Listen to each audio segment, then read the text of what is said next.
శివానందలహరి 80వ శ్లోకం.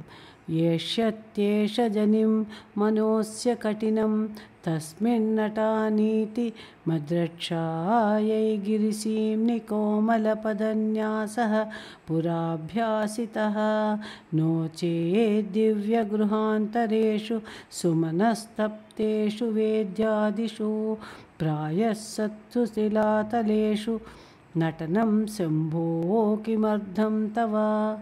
తాత్పర్యము: ఓ కైలాసవాస, సాంబశివ, నేను జన్మించడానికి పూర్వమే నేను జన్మిస్తానని, నా మనస్సు కఠినమైనదిగా ఉంటుందని, అప్పుడు నేను ఈతని హృదయంలో సంచరించవలసి వస్తుందని ఆలోచించి నా సంరక్షణ కోసమై నేను పుట్టక పూర్వమే కొండ మీద నీ కోమల పాదాలతో నడవడానికి అలవాటు చేశావు. లేకపోయినట్లయితే మిద్దెలు, మేడలు, పూలపాన్పులు, మంచి మంచి అరుగులు నీకు ఉండగా నీవు ఎందుకు ఈ రాళ్ల మీద నాట్యం చేయవలసి వచ్చింది అని తాత్పర్యం. వివరణలోకి వెడితే, దీనికి ముందు శ్లోకంలో శివుని పాదాలు సుకుమారంగా ఉన్నాయని, యముని గుండెని తనడం వల్ల వాటికి నొప్పి కలిగి ఉంటుందని చెప్పబడింది.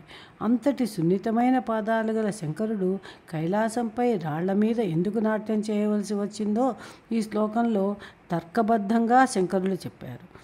శంకరులు ఈశ్వరుడితో ఇలా అన్నారు: ఓ ఈశ్వర, కొంతకాలానికి కలియుగంలో శంకరాచార్యులు కాలడిలో జన్మిస్తాడని, అతడి మనస్సు కఠినమైనదని, అతడు భక్తి కలవాడు కాబట్టి అతడి హృదయంలో నీవు సంచరించవలసిన అవసరం రావచ్చునని నీకు ముందే తెలుసు. నీకు ఈ విషయం తెలియకపోతే మేడల్లో, పాలరాతి భవనాల్లో, పూలపాన్పుల మీద తిరగవలసిన నీవు వాటిని వినిచి ఈ రాళ్ల మీద, కొండల మీద, గుట్టల్లోనూ నాట్యం చేసి నీ పాదాలకు కర్కశత్వాన్ని, దృఢత్వాన్ని అలవాటు చేసుకోవలసిన అవసరం ఎందుకు వచ్చిందో చెప్పు. ఇది చూస్తే నీవు ఎంతో దయాసముద్రుడవని, నాపై నీకు ఎంతో కరుణ ఉందని తెలుస్తోంది. నా బండరాతి గుండెల్లో తిరగవలసి వస్తుందని ముందుగానే నీవు కొండలపై తిరగడం అలవర్చుకున్నావు అని శంకరులు ఈశ్వరునికి చెప్పారు. శంకరులు కలియుగంలో జన్మిస్తారని, ఆయన మనస్సు కఠినమని శివుడు గుర్తించాడట. నిజమే, శంకరులు కఠిన హృదయులే. శంకరులు తల్లిపై ప్రేమ, భక్తి కలవారే. అయినా బాల్యంలోనే తల్లిని విడిచి వెళ్ళిపోయారు. వైరాగ్య ప్రవృత్తితో జీవించారు. బ్రహ్మంత వాడికైనా అసాధ్యమైన విషయసుఖాన్ని సులభంగా విడిచిపెట్టారు. హర్షడ్వర్గాన్ని జయించారు. సన్యాసమును స్వీకరించడం, గురువు వద్దకు వెళ్ళిపోవడం వగైరా కఠిన నిర్ణయాల్ని శంకరులు తీసుకున్నారు. అందువల్లనే భక్తుడైన శంకరుల హృదయంలో సంచరించాలంటే ఆ కఠినశిల వంటి హృదయంలో తిరగగలిగిన గట్టి పాదాలు ఉండాలి. అయితే శివుని పాదాలు సుమకోమలములని ముందుగానే చెప్పారు. అందుకే కొండలలో, గుట్టలలో అతి మృదువైన తన పాదాలతో నడవడం శివుడు అలవాటు చేసుకున్నాడట. కొండలపై నడిచి రాళ్లపై నృత్యం చేసి తన పాదాలతో కాయలు కాసిన తరువాత శంకరుల హృదయంలో ధైర్యంగా విహరింపవచ్చునన్నదే శివుని ఆశయం కావచ్చునని శంకరులు ఊహించారు. అందుకే వేదమాత ఈశ్వరుని నమో గిరిచరాయ గిరిశాయ చ నమః అని నమస్కరించింది. పాదార్థంలోకి వెళితే ఏష్యత్యేష జనిం మనోస్య కఠినం.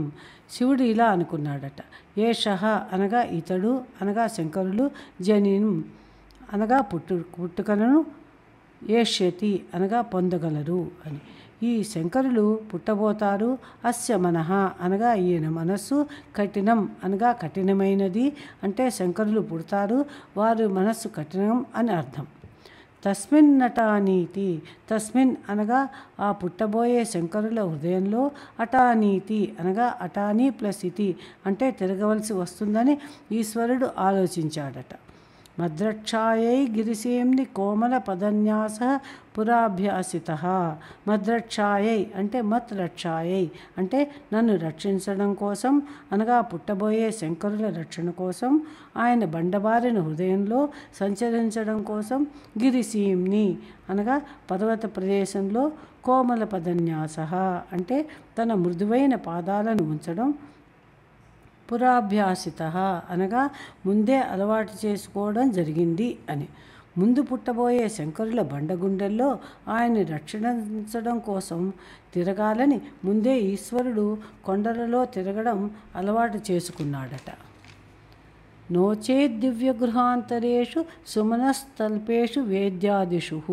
నోచేత్ అంటే అలా శివుడు భావించి ఉండకపోతే దివ్యగృహాంతరేషు అనగా దివ్య భవనాల లోపల, సుమనస్తల్పేషు అంటే సుమన ప్లస్ తల్పేషు అనగా పూలపాల్పుల యందు, వేద్యాదిషు అనగా అరుగులు మొదలైన వాటి యందు తిరగవలసిన ఈశ్వరుడు అని అర్థం. ప్రాయః సత్సు అనగా అధికంగా పైన చెప్పిన దివ్య భవనాలు, పూలపాల్పులు వగైరా ఆయనకు ఉండగా, శిలాతలేషు నటనం శంభో కిమర్థం తవ. శంభో అన్నది ఈశ్వరునికి సంబోధన, ఓ ఈశ్వర అని. తవ అనగా నీకు, శిలాతలేషు అనగా పాషాణ ప్రదేశాల్లో, నటనం అనగా నాట్యం చేయడం, కిమర్థం అనగా ఎందుకు అని ప్రశ్న. శంకరుల కఠిన హృదయంలో తిరగవలసి వస్తుందని ఊహించియే ఈశ్వరుడు కొండల ప్రదేశాల్లో నాట్యం చేసి కఠిన ప్రదేశాల్లో తిరిగి ఆ కష్టాన్ని సహించడం తన పాదాలకు శివుడు నేర్పుతున్నాడని శంకరులు చెప్పారు. 80వ శ్లోక విశ్లేషణం సమాప్తం. ఓం నమః శివాయ.